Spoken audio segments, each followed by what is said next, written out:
great day, everybody. It's Shira Lakeisha. I am excited about this message here.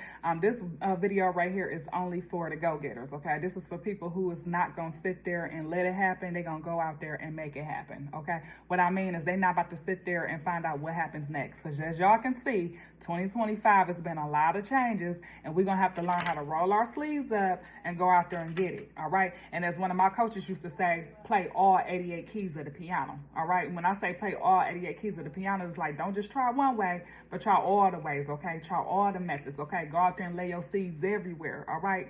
And the reason why I'm sharing this is because we are in those times right now. And I'm even working on myself and perfecting my craft. I'll share that with y'all in a little later in the video. But what I want to hit with y'all now is how to build a solid client base from scratch, all right? And the reason why this is important is because a lot of people, when y'all first starting something, a lot of people start off with their friends and family, okay? Most people get rejection from their friends and family. Now, you got a few people that get instant results, okay? But even if they get instant results, they still got to go beyond their friends and family is what I'm trying to say. So this don't matter. You can use these principles I'm about to share with y'all today. You can use this in whatever kind of business you're starting, okay? And when I'm telling you these principles, also work on your mindset as you receive these principles, okay? Because it's all a mindset too, all right? But basically what you want to do is you want to build a clientele from scratch, okay? And you want to have a solid base clientele, and you want to go outside of just your friends and family, okay? So how do you do that, okay? First of all, is through referrals. Referrals is key, y'all, okay? Everybody you know people you don't know. I know y'all heard me say that plenty of times when I talk about my startup businesses here on this channel, okay? Everybody you know people that you don't know. So when you meet with people, get 10, 20, 30 referrals from them, okay? Especially if they're a credible person, you want to get referrals from people, okay? And like I said, it don't matter what kind of business you starting to use these principles, okay? In this case, I did sales.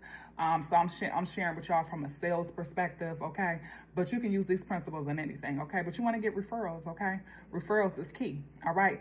Also, what you want to do is you want to do events, okay? You want to do grand openings. You want to do lunch and learns. I mean, maybe you doing something where you teaching about a specific product. Well, go to that place where they use those products, or, you know, they got the clientele around there and say, hey, I would like to do a lunch and learn with your staff. Most people say, yeah, if they see the value in what you're doing. So you do a lunch and learn. You doing lunch and learn, or you got a grand opening, or you got some type of party. You had them sign a sign-in sheet, okay? You had them sign a sign-in sheet. I'm using my planner as a sign-in sheet. But you had them sign a sign-in sheet, and you had them put their name, number, and their email, and now you got people that you can follow up with, all right? You got people that you can follow up with, all right? So you got clients right there. Now, activity leads to results, all right? So you meet these people. You have them sign up on a referral sheet. You follow up with them in the first 24 to 48 hours. You follow up with them like, hey, you was at the lunch and learn. I know we shared with you about our lotion, and, you know, we said the lotion do this and it do that. What excited you the most about it? You hear I didn't say, how did you like it or anything. I just said, what excited you the most about it? Y'all get what I'm going with this? So a lot of times they're gonna be like, oh, you know, I like the scent, or it was a mint smell or something like that. I'm just using an example, y'all. And you'll be like, oh, great. All right, so since you like the mint scent, what I'm gonna do is I'm gonna go ahead and send you this, boom, boom, boom. Whatever you're doing, you lead into closing and getting the business, okay? Long story short. Now, I'll give y'all another video if y'all want me to on how to close, all right? But in the meantime, I'm just teaching y'all how to go out there and hunt and turn the cold market into warm, because you're building a solid foundation. You're building a solid client base. And in this case right here, we were just talking about getting referrals. So if you got a grand opening or anything, you want to have a sign-in sheet. You want to see everybody who came to that event so that you can have a way to follow up with them.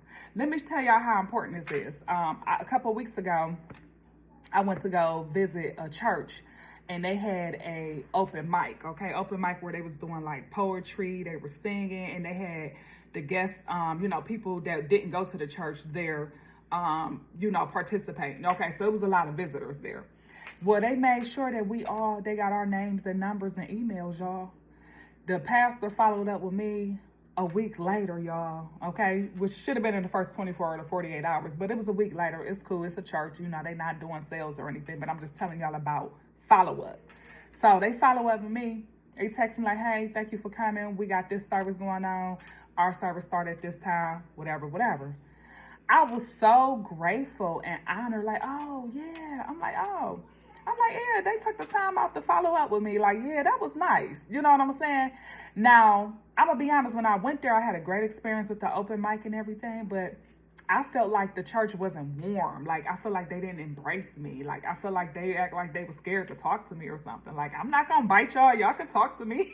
You know what I'm saying? I'm like, do I got a mean mug or something? But they act like they just really wasn't that social. So I felt some kind of way. And I'm like, and the reason I did feel some type of way because I am in pursuit of finding a home church. And I want to make that decision based on God's will. And I don't want to make that decision just being too quick. So I was talking to God while I was in there. And I'm like, God, they seem a little standoffish. I'm like, I don't know. I'm talking to God while I'm in there. But I enjoyed the open mic, though. The singers, the poetry, all of that. But so I already had it in my head, like, nah, I don't know if I'm going back there. But the fact that the pastor took the time to follow up with me a week later, I ain't gonna lie, ever since then, I've been considering like, hey, man, you should go back. You should go back. And, maybe it was just that first day they just seemed standoffish. Give it a chance. It's been on my mind. They didn't send me a text message and an email, okay? So most likely I'm gonna end up going back to that church. But what happened? What they do? They didn't just let me come into the church and leave.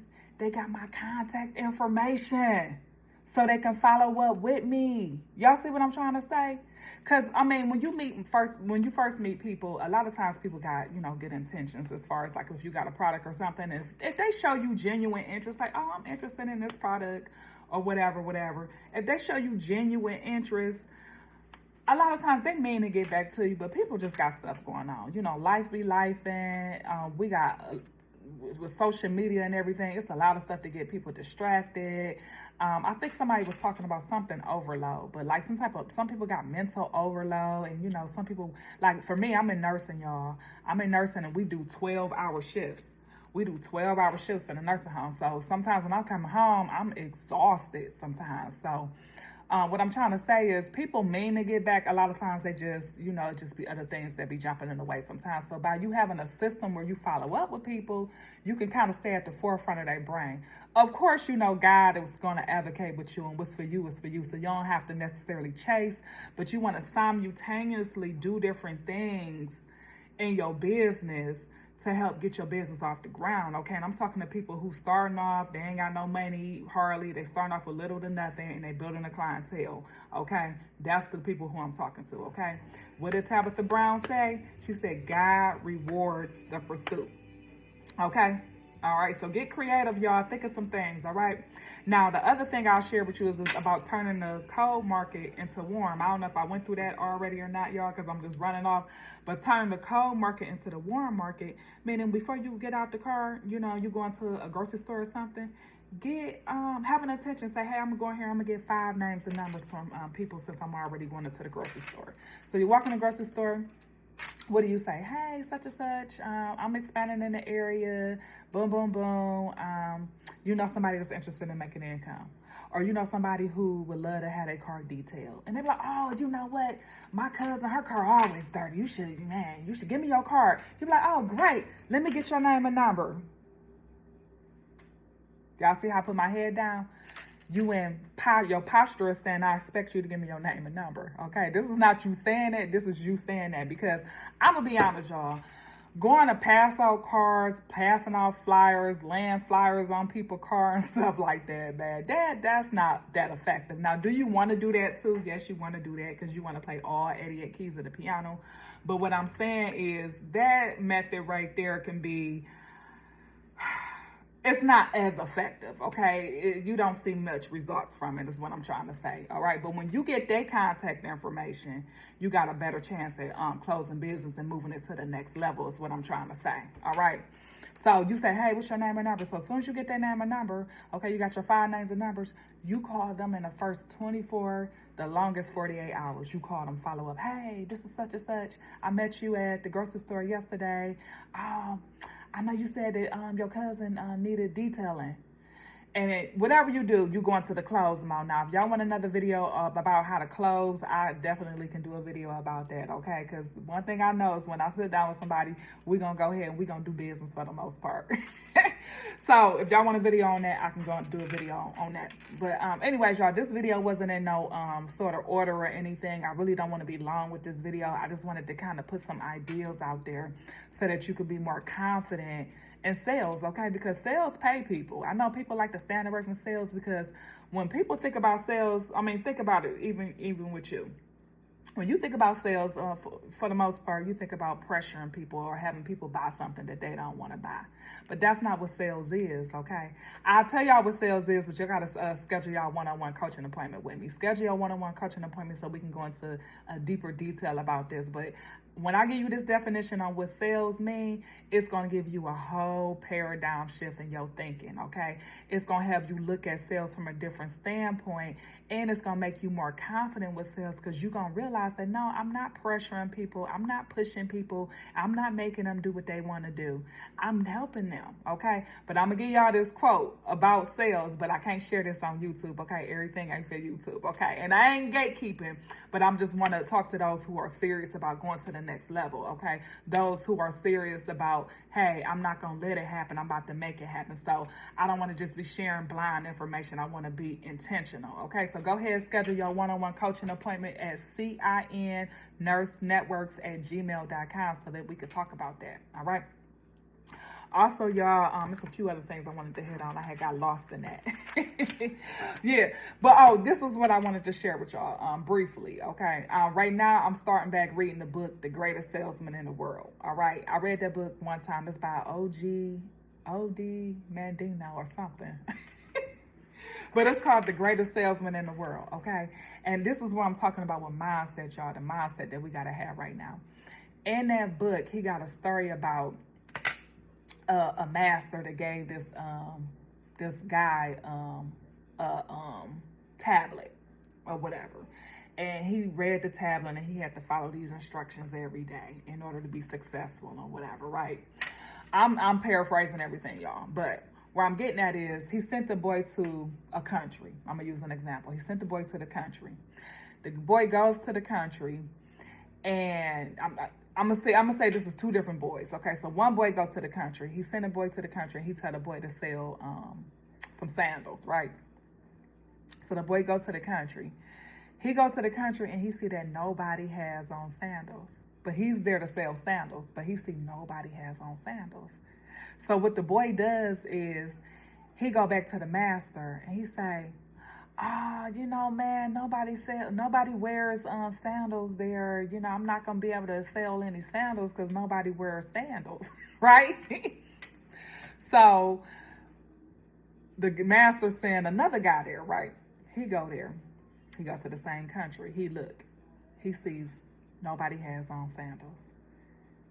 He get excited. He like, oh my goodness. Nobody wears sandals. Oh my goodness, I'm about to provide a service for them where, you know, they won't have to be out here walking barefoot anymore, and they won't have to be getting cuts and scars on their toes and this and that because I got sandals for them. What did the second guy see? The second guy seen that he was providing a need. He was filling a need, y'all. I'm telling y'all, this is an entrepreneur. Come on, y'all. Y'all got to get this. He said, oh, I see a need. I found a need. So what you do, you find a need and you fill the need.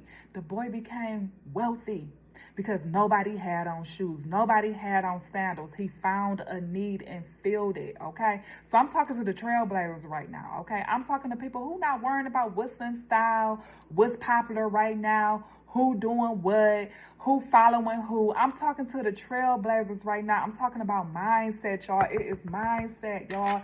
And during these times right now, we got to work on our mindset, okay? We got to get around people who are where we want to be or going where we want to be, okay?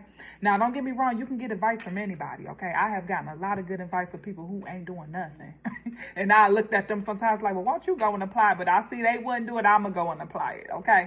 But I just wanted to share that with y'all, this mindset, okay? So dig deep right now. This is what I was going to share with y'all in the beginning. I know I'm working with a group right now where I'm focusing on learning how to do more online sales, okay? I know I've, have experience with face-to-face sales and going out there doing face-to-face things, but we are in a world now where a lot of things are virtual and, online and stuff like that. And that's where I've been transitioning to, these last few years is being more so online. Versus just, in person. So, yeah, you just playing all 88 keys of the piano though, okay? So anyways, like I said, I didn't want this video to be too long. It went over a little bit more than what I thought. I hope I articulated it in a way where it's understandable because I didn't have like no roadmap on, no agenda on how I was going to, hit these bullet points. But overall, what we talked about is building in the cold market. We talked about referrals. We talked about putting on events. We talked about follow-up. And those are some of the keys that, help you when you're starting off and you got all this other stuff going on, but you want to, focus on your startup business, okay? Also, I forgot what video it is. It's in one of my videos, but have a planner, y'all. Have a planner. And I'm old school, so I prefer like a physical planner to have with me. But I know some of y'all younger people, y'all might just go use, Google Calendar or something like that. But have a planner to kind of help, lay things out for you, okay? All right, y'all. I'm done, okay? I hope y'all have a great and amazing day. And I will see y'all in the next video, okay? Oh, and don't forget that I got my online store, Gems of Beauty by Avon. So don't forget, go ahead. They got great products at affordable prices. That's what I love about them. And they quality products. Okay, so go ahead, check out my storefront. All right, have a great day, y'all.